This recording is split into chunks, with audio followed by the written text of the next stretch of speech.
This week, we're going to talk about the common challenges to our meditation and mindfulness practice. Traditionally, there are 5 obstacles to mindfulness, and we're going to talk about the first 2 in this part 1.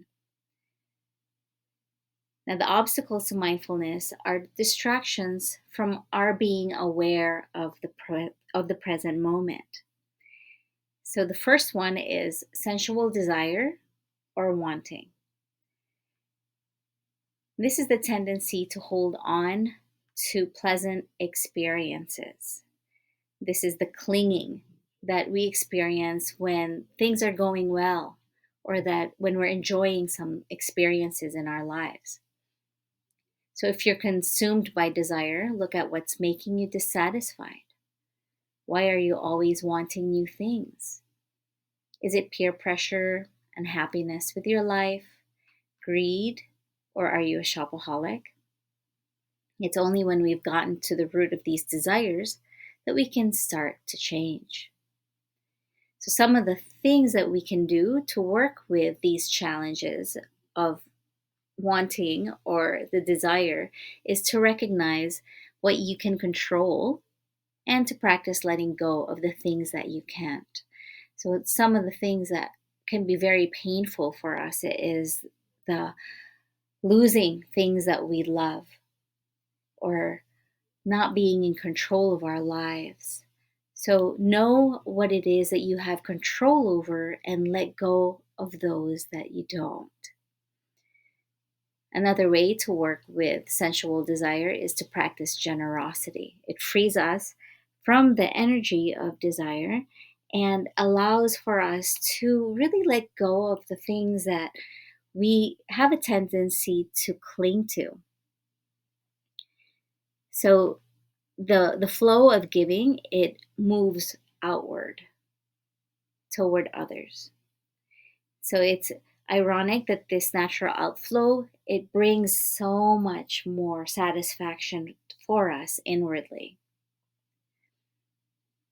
We can also cultivate gratitude and open our hearts with joy to all our blessings. So instead of seeing our lives in terms of what we don't have or what we aren't getting, we can receive from our world and also acknowledge and be appreciative of what we already have. Another way is to simplify your life and really just work with what's truly essential to you being happy. What do you really need to be happy? So when we meditate, it's helpful to learn to see what's really going to bring us that true joy. And a lot of the times, just simple things, what's necessary in life, can be so liberating. The second common challenge to our mindfulness practice and our meditation practice is aversion or anger or irritation. This is a tendency to push away unpleasant experiences. So, with aversion, it manifests in either rage or when it's more internal, it shows up as fear, depression, or guilt. If it's ill will or anger or aversion that affects you most, see what causes you to feel that way. See how it's affecting your life and the life of others around you. Are you jealous of someone, carrying around anger, or do you have too much pride? If you know what causes your anger or your aversion, you will be able to cut it off at the root. That's all about understanding where that's coming from. Some ways to work with irritation or aversion is to shift your focus from anger to compassion for yourself and toward others. So let your anger diminish as you just allow for the focus to shift away from that. Another way is to meet it with love and cut that cycle of, just really having irritation in your life.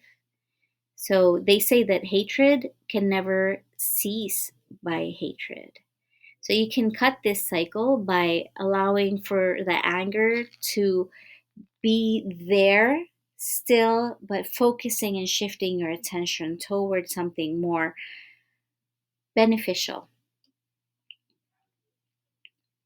You can practice forgiveness and then release the burden of unhappiness. A lot of the times when we are feeling resentful and we are unable to forgive, that pain stays with us. So when we practice forgiveness, we allow for letting go of that hurt that you keep within you, and it's a great burden to hold. So practicing forgiveness is not necessarily for the other, but mostly for yourself.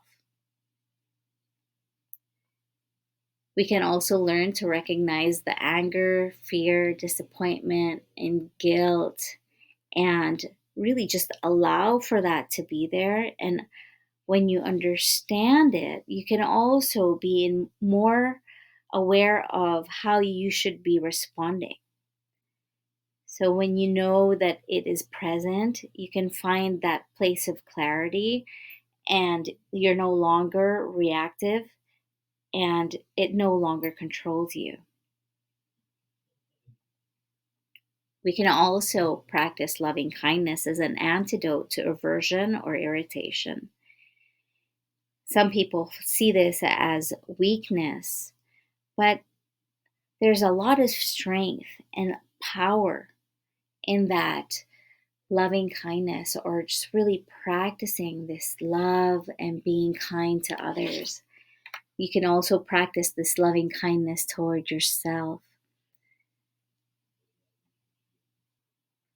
Meditation practice is like playing an instrument that is called the lute, or any stringed instrument at that.